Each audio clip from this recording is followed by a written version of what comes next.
good morning, student. Once again, I'm back with certain topics remaining under Information Technology Act 2000.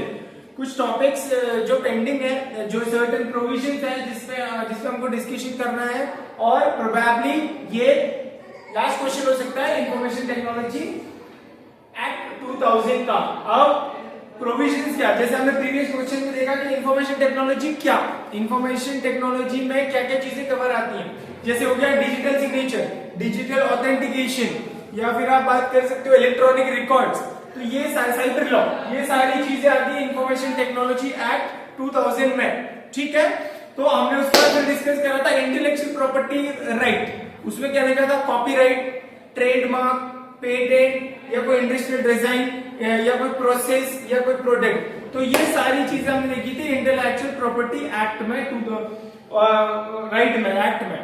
और basically फिर हमने इसके पहले वाला क्वेश्चन देखा था कॉपीराइट। कॉपीराइट क्या होते हैं, कॉपीराइट की क्या एसेंशियल चीजें होती हैं या फिर क्या बेनिफिट्स होते हैं एज एन इंडिविजुअल वो अगर किसी चीज का कॉपीराइट करवाता है। जैसे हमने देखा था कि भाई बुक्स क्या, अगर कोई बुक लिख रहा है, कोई डिजाइन लिख रहा है या कोई प्रोसेस है या कोई स्क्रिप्ट या कोई ऐसी डिजाइन या कोई ऐसी पिक्चर मैन्युस्क्रिप्ट जो लिख के रेडी करके रखा हुआ है, तो अगर उसको आपको रजिस्ट्रेशन करवाना है as an protection as an security उसको देना है, तो आपको क्या करना पड़ेगा, उस कॉपीराइट एक्ट में आपको उसका रजिस्ट्रेशन करके रखना पड़ेगा।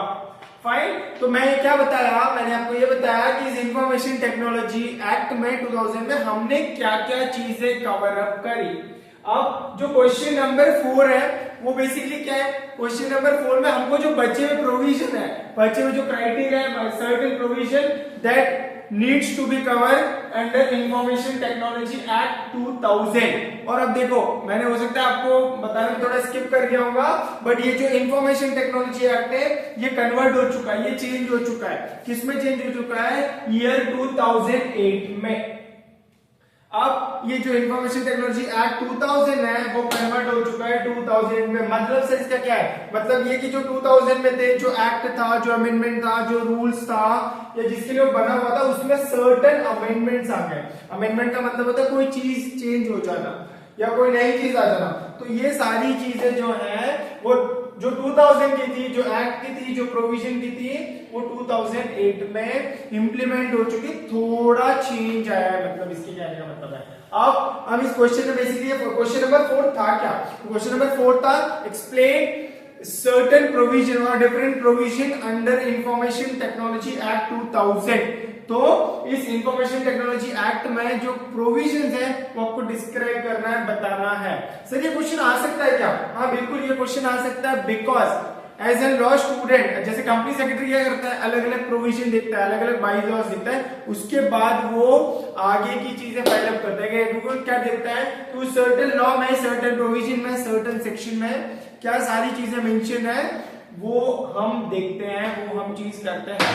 फाइन, हम एक एक करके देखते हैं कि प्रोविजन कौन कौन से हैं इंफॉर्मेशन टेक्नोलॉजी एक्ट 2000 में। सेक्शन 14, सेक्शन 14 क्या है, प्रीलिमिनरी, मतलब यहाँ पे जो प्रीलिमिनरी मतलब प्राइमरी सेक्शन क्या बोल रहा है, डेफिनेशन ऑफ इस इंफॉर्मेशन। तो अब इंफॉर्मेशन से क्या समझते हो, इंफॉर्मेशन का मतलब है जो कम्युनिकेट हुआ है एक पर्सन से through digital mode, digital mode में एक इंफॉर्मेशन कन्वर्ट हुआ है किसी और दूसरे मोड में। फाइन, तो अब उसके लिए कैसा मोड क्या, तो आप बेसिकली बोलोगे sir computer system, PC, laptop, इसके थ्रू हमने कम्युनिकेशन किया, थ्रू व्हाट्सएप, थ्रू फोन के थ्रू हमने इंफॉर्मेशन ट्रांसफर करा है। तो अब ये सेक्शन 1 में प्रीलिमिनरी चीजें क्या दी हुई है, देखा बताया गया है कि भाई इंफॉर्मेशन क्या, इंफॉर्मेशन आप कैसे ट्रांसफर करते हो। तो सबसे पहली चीज क्या, define terms used in this act. इस एक्ट में कौन कौन सी टर्मिनोलॉजी है जो यूज हुई है, भाई इलेक्ट्रॉनिक रिकॉर्ड्स क्या, तो इलेक्ट्रॉनिक मतलब क्या, इलेक्ट्रॉनिक में क्या क्या चीजें आनी चाहिए वो, तो कंप्यूटर नेटवर्क, डेटा और इलेक्ट्रॉनिक रिकॉर्ड्स। तो मैं आपको बोल रहा था ना कि इस यूनिट में क्या क्या चीजें कवर अप करनी है, तो वो ये डेफिनेशंस है, टर्मिनोलॉजी ने जो कवर करनी है, network, data, electronic records. Applicability, the act applies to whole of India and also to an offence contravention committed outside India by any person. देखो अभी रिसेंटली इंडियन गवर्नमेंट क्या कर रही है, कई सारे बायलॉज हैं, कई सारे केसेस हैं या कई सारे एक्ट है, उसमें जम्मू एंड कश्मीर वाला पार्ट भी इंक्लूड किया है। क्या मतलब, यहाँ पे जो लाइन लिखी हुई है ना, द होल ऑफ इंडिया, इसका मतलब ये है कि पूरे इंडिया को ये कवर कर रहा है, पूरे इंडिया को सारे कवर कर रहा है। मतलब इसमें जितने भी रीजन है, जितने भी स्टेट है, सब कुछ इंडिया, मतलब जितना इंडियन बाउंड्रीज है वो सारा इंक्लूजन है। एप्लीकेबिलिटी बता दिया। अब ऐसा कोई एक्ट या ऐसी कोई इंफॉर्मेशन जो इंडिया में फ्लो हुई है या वो जो इम्पैक्ट कर रही है इंटरनेशनल मार्केट में, उसका ऑफेंस भी, उसका भी जो क्राइटेरिया है वो कमिट होगा, मतलब वो इंक्लूड होगा अंडर इंफॉर्मेशन टेक्नोलॉजी एक्ट 2000 में। सेक्शन 510 क्या बेसिकली बता रहा है, डिजिटल सिग्नेचर और इलेक्ट्रॉनिक रिकॉर्ड्स। हमने इसके पहले डिस्कस किया था, क्वेश्चन नंबर 1 इन्हीं सब सारी चीजों पे था।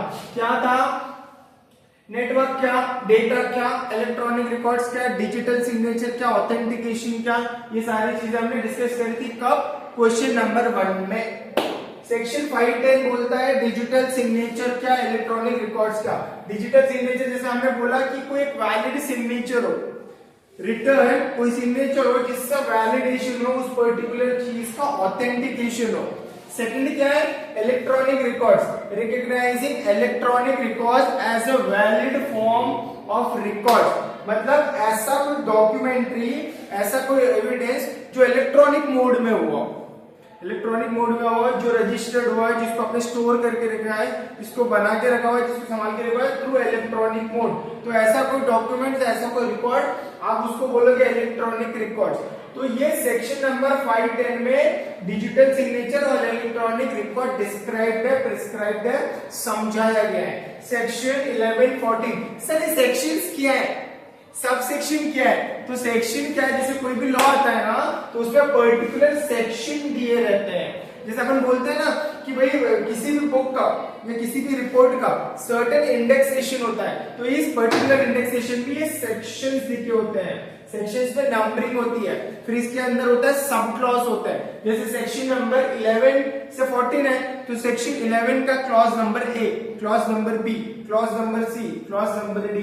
तो ये क्या चीज है भैया, सेक्शन है, इसमें डिस्क्राइब है कि सेक्शन 11 में ए वाले पॉइंट में एट्रीब्यूशन लिखा हुआ है, सेक्शन 11 के बी वाले पॉइंट में लिखा हुआ है एक्नॉलेजमेंट। फाइन, तो ये सारी चीजें लिखी हुई है। तो अब सेक्शन 1140 क्या डिस्क्राइब करता है, क्या बताता है, वो बताता है एट्रीब्यूशन, वो बताता है एक्नॉलेजमेंट, वो बोलता है dispatch of an electronic records, कि इलेक्ट्रॉनिक रिकॉर्ड्स कैसे होने चाहिए। तो ये सारा इम्प्लीमेंटेशन है।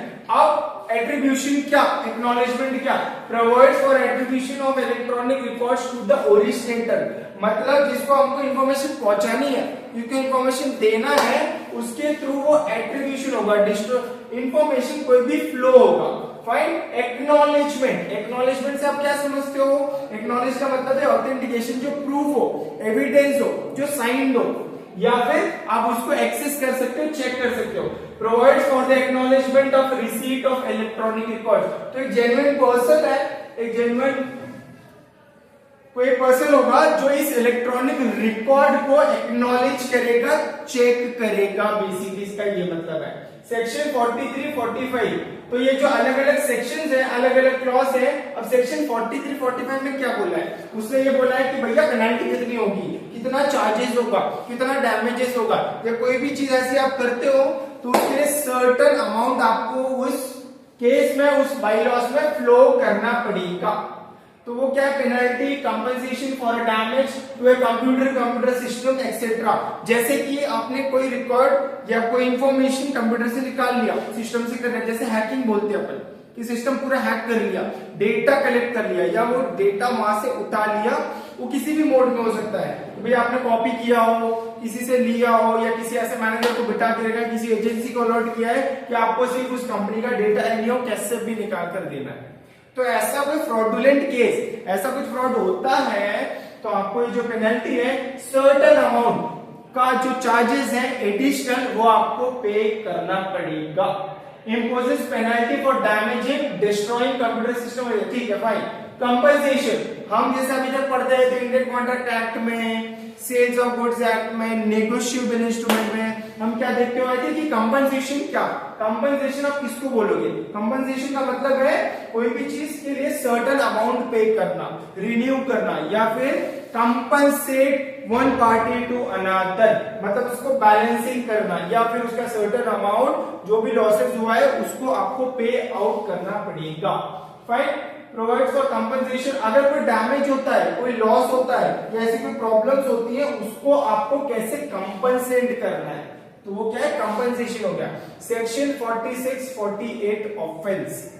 अगर कोई ऑफेंस करता है, कोई ऐसा मिसयूज करता है, या कोई ऐसा फ्रॉडुलेंट एक्ट करता है इंफॉर्मेशन टेक्नोलॉजी एक्ट 2000 में, तो वो सेक्शन में ऑफेंस, मतलब ऑफेंस का मतलब क्या है, कोई गलत चीज या कोई क्राइम। सर क्राइम कैसे हो सकता है, तो आईटी एक्ट में इससे कुछ इलीगल एक्ट हो सकते हैं जो इंफॉर्मेशन टेक्नोलॉजी एक्ट के हिसाब से आपको नहीं करना चाहिए। हैकिंग हो गया, डेटा थेफ्ट हो गया, साइबर टेररिज्म हो गया। तो ये सारे, जैसे आप हैकिंग से समझते हो, हैक का मतलब है कोई चीज निकाल ली हो, कोई चीज आपने चुरा ली, या कोई चीज परचेज कर लिया, कोई चीज उठा ली है। बेसिकली परचेजिंग तो नहीं बोलेंगे, बट आगे आपने कोई भी इंफॉर्मेशन निकाली। डेटा थेफ्ट, डेटा चोरी हो गया, makes draft that punishable offence. तो ऐसा अगर कुछ आप एक्ट करते हो जैसे कि हैकिंग, डेटा थेफ्ट, या फिर साइबर टेररिज्म, तो अगर ऐसा कुछ एक्ट होता है तो इस सेक्शन 46 और 48 में ऑफेंस डिफाइन है, ऑफेंस बताया गया हुआ है। फाइन। और जैसे सेक्शन 66, 67 में क्या बोला गया है, penalty for misuse of computer system. तो उसमें सर्टेन पेनल्टीज है, impose penalty for misuse of computer system, network data. तो ये सेक्शन 66 और 67 में डिफाइन है। सेक्शन 72, 73 क्या बात कर रहे हैं, confidentiality and protection of data. Data information it should be confidential. क्या मतलब इससे, मतलब वो एक प्राइवेसी उसमें होना चाहिए, कुछ सेफ्टी होना चाहिए इसके अंदर टू इलेक्ट्रॉनिक रिकॉर्ड्स।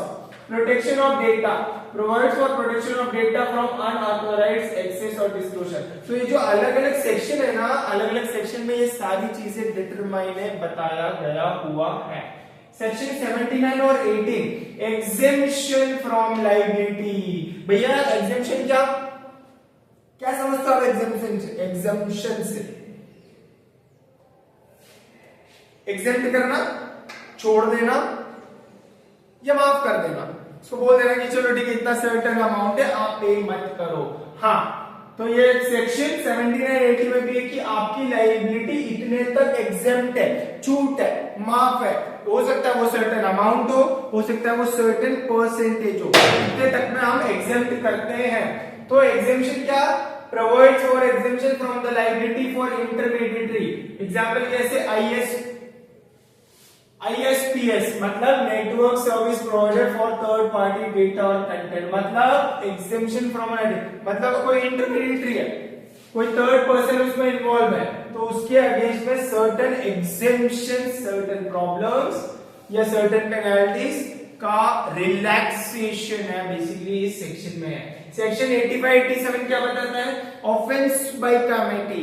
ऑफेंस मैंने अभी थोड़ी देर पहले बताया, कोई एक्ट, फ्रॉडुलेंट एक्ट, कोई ऐसा गलत वे में अगर आपने कोई चीज करी है, या कोई फॉरवर्ड करा है, या किसी को बताया है आपने, या कुछ ऐसा एक्ट करने की कोशिश करी है, तो उसके अगेंस्ट में लॉ में सर्टेन एक्शंस है, सर्टेन डैमेजेस है, सर्टेन पेनल्टीज है।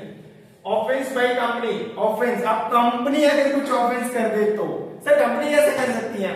हाँ, बिजनेस में ऐसा होता है, कुछ कंपनी ऐसी रजिस्टर्ड होती है जिससे कि वो एक नेगेटिव इंपैक्ट पड़ता है जिससे मार्केट में, और ऐसा तो अल्टीमेटली इस कंपनी को होगा क्या, प्रॉफिट अर्निंग होती। बट आप ऐसा ऑफेंस कब तक चलेगा, 1 साल, 2 साल, 5 years, पर अल्टीमेटली कंपनी को तो बंद होना ही पड़ेगा। Fine.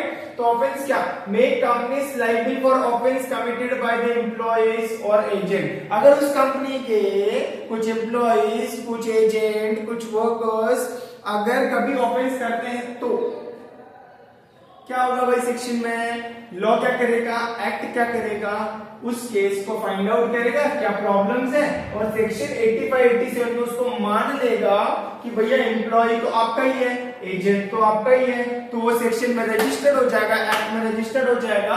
Offence by company, by through company, किया एजेंट ने, किया किसी और ने, पर आप भी तो एजेंट उसी कंपनी के ही हो, तो ऑफेंस बाय कंपनी में रजिस्टर हो जाएगा। रजिस्टर हो जाएगा मतलब ये ऑफेंस माना जाएगा, इसे सर्टेन पेनल्टी, सर्टेन चार्जेस और इम्प्रिजनमेंट या फिर जो भी चीजें होती हैं इस आईटी एक्ट के अकॉर्डिंग होगा। सेक्शन नंबर 91, 97, सेक्शन 91 से 94 miscellaneous amendment provides for amendment to other laws to make them consistent with the IT Act rules and regulation। amendment क्या? अमेंडमेंट से सेक्शन नंबर 91, 94 में कुछ मिसलीनियस कंसेप्ट मतलब जो बच गए हैं, जो छूट गए हैं या जो उस सेक्शन में नहीं आए, वो ये 3 सेक्शन में डिस्क्राइब्ड है, मेंशन्ड है इसके अंदर, आईटी एक्ट 2000 के अंदर। अमेंडमेंट क्या? अमेंडमेंट से जैसे आपके लिए नया वर्ड है, अमेंडमेंट क्या? अमेंडमेंट से क्या समझते हो? बेसिकली अमेंडमेंट का मतलब है कोई नई चीज आ जाना, कोई नया एक्ट आ जाना या फिर कोई ऐसा नया रूल्स आ जाना जो कि हमको अमेंड करना पड़े, मतलब पुराने को देख के, पुराने लॉ को स्टडी करके हमको नई चीज को इंप्लीमेंट करनी। हो सकता है इंप्लीमेंटेशन हो सकता है जो पुरानी चीज, पुराना प्रोविजन है उसको नए सिरे से हमको लाना पड़े या फिर थोड़ा बहुत उसमें सर्टेन परसेंटेज चेंज करके उसको नया प्रोविजन बनाया जाए। तो provides for amendment to the other law make them consistent with the IT act. तो ऐसा कोई भी सर्टेन अमेंडमेंट आएगा, कोई भी चेंज आएगा तो वो कहां रिफ्लेक्ट होगा? सेक्शन 91, 94 के अंदर।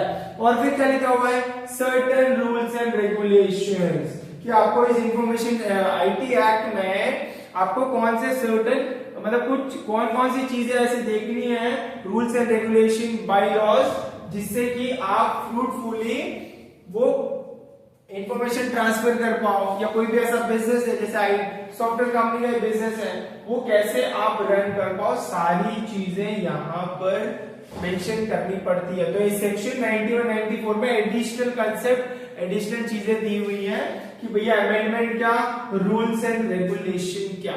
फाइन, तो इतना ये आपका सिलेबस हैज बीन कंप्लीटेड। हमने जैसे सिलेबस यहाँ पर इतने ही यूनिट थे सर, इतने कौन कौन से मैं आपको बताऊंगा कि यहाँ पर आपके जितने भी इंपॉर्टेंट क्वेश्चंस हैं, इंपॉर्टेंट टॉपिक्स हैं, या फिर कौन से क्राइटेरिया, आंसर की कैसे ड्राफ्टिंग करनी है, ये सारी चीजें यहाँ पे एंड अप होती है। फाइन, तो हमने कौन कौन सी चीजें कवर करी?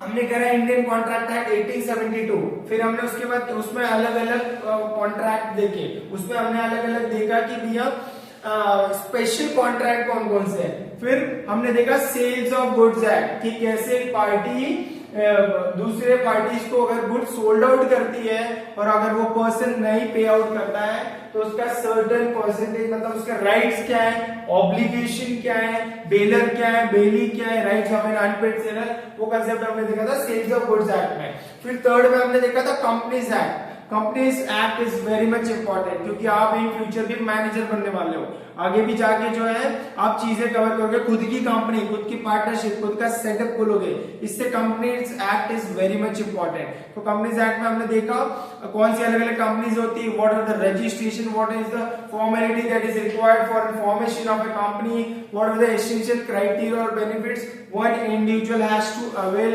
what is the registration criteria, what are the members, what are the turnovers, what are the liabilities, or which kind of a company one can individual set up।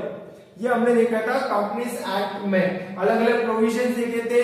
फिर उसके बाद हमने देखा था पार्टनरशिप एक्ट देखा था। Fine, ये partnership act क्या होता है। फिर हम जाते हैं यूनिट नंबर 4 पे। यूनिट नंबर 4 पे हमने कवर अप किया था नेगोशिएबल इंस्ट्रूमेंट एक्ट कि कौन कौन से अलग अलग नेगोशिएबल इंस्ट्रूमेंट एक्ट होते हैं और उस अलग अलग इंस्ट्रूमेंट में क्या क्या उसके क्राइटेरिया है, क्या क्या एसेंशियल एलिमेंट है जो हमको कवर अप करने पड़ते हैं। जैसे चेक हो गया, जैसे प्रॉमिसिंग नोट हो गया, जैसे बिल्स ऑफ एक्सचेंज हो गया, शेयर वारंट्स हो गया या लेटर ऑफ क्रेडिट हो गया। तो ये सारे इंस्ट्रूमेंट पे हमने बात करी थी कि क्यों ये एसेंशियल है, क्यों ये लॉ के अंदर है और कब से इसका इंप्लीमेंटेशन हुआ, या क्यों जरूरी है एज एन बिजनेस ये नेगोशिएबल इंस्ट्रूमेंट क्यों जरूरी है। और फिर हमने 5th यूनिट में देखा था कि इंफॉर्मेशन टेक्नोलॉजी एक्ट क्या, इंफॉर्मेशन टेक्नोलॉजी में क्या क्या चीजें कवर होती है, क्यों जरूरत पड़ता है, क्या चीजें होती है, क्या उसके रूल्स है, क्या प्रोविजन है, ये सारी चीजें करी। तो ओवरऑल आपके लॉ में सिर्फ 5 ही यूनिट है, और अगर मैं बात करूं तो आपको 5 में से बेसिकली किन पे फोकस करना है, तो वो unit number 1 Indian contract act, फिर है कंपनीज एक्ट 2013, और उसके बाद है sales of goods act. Sir ऐसा क्यों बोल रहे हो, 70-30 60-40 का क्राइटेरिया है जो एग्जामिनर पूछता है। फाइन, तो और एग्जाम का मैंने आपको डिस्कस करा है, एग्जाम पेपर का पैटर्न कैसे होता है, कैसा कॉन्सेप्ट की ड्राफ्टिंग करनी है, ये सारी चीजें मैंने मेंशन करी। होप सो आपने सारी चीजें कवर करी होगी, सारा चीज आपको मिला होगा, नोट्स के थ्रू आप भी रिवीजन कर रहे होंगे। अगर ऐसा कुछ डाउट आता है, कुछ प्रॉब्लम्स में आती है, कोई भी इश्यू आती है, तो काइंडली मुझे नोट कराएं, मैं सारी चीजें आपको कवर करके रिवाइज करके वो सॉर्ट आउट करेंगे। Fine, all the very best for your first MBA semester, and hope so you will score good marks and achieve a great height in your career. Fine, thank you so much and have a good day.